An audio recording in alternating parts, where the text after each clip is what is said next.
નમસ્કાર. દર વર્ષે આપણે સર્વજ્ઞાતીય સમૂહ લગ્ન કરીએ છીએ અને આ વખત પણ આપણે ચોથો સર્વજ્ઞાતીય સમૂહ લગ્ન કરવા જઈ રહ્યા છીએ.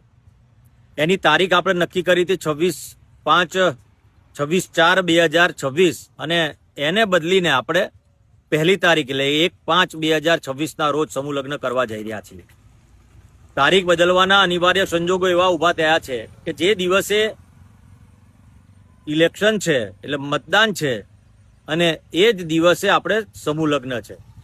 એટલે ઘણા બધા સમૂહ લગ્ન જેને રાખ્યા હતા તેવા અને ઘણા બધા કહેવાય કાર્યકર્તાઓ એવી વિનંતી કરી કે ભાઈ આ તારીખે થોડી તકલીફ પડે એવી છે, અમે બધા ઉમેદવાર તરીકે ઉમેદવારી કરી છે અને એવા સંજોગોની અંદર જાહેર જીવનમાં હોઈએ અને આપણી ફરજ છે કે મતદાન પ્રથમ હોવું જોઈએ અને મતદાનને ધ્યાનમાં રાખીને, અધિકારને ધ્યાનમાં રાખીને મતના આપણે એ તારીખમાં ફેરબદલ કરીએ છીએ.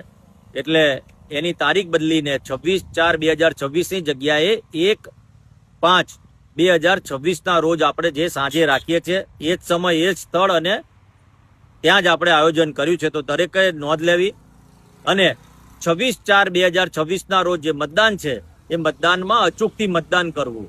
અને તમામ લોકોને વિનંતી કરું છું કે જેને પણ આવું આયોજન કર્યું હોય, જેને આયોજન થઈ ગયું છે પરંતુ તમારો કિંમતી મત ચોક્કસથી મતદાન કરજો તેવી આપ સર્વને વિનંતી કરું છું. અને દરેક આ નોંધ લે અને કોઈને પણ કંઈ તકલીફ હોય તો આપેલા નંબરો ઉપર જે આપણે આપેલા છે એ નંબરો ઉપર સંપર્ક કરે અથવા મારા કાર્યાલયનો સંપર્ક કરે. ભારત માતા કી જય. જય જય ગરવી ગુજરાત. નમસ્કાર.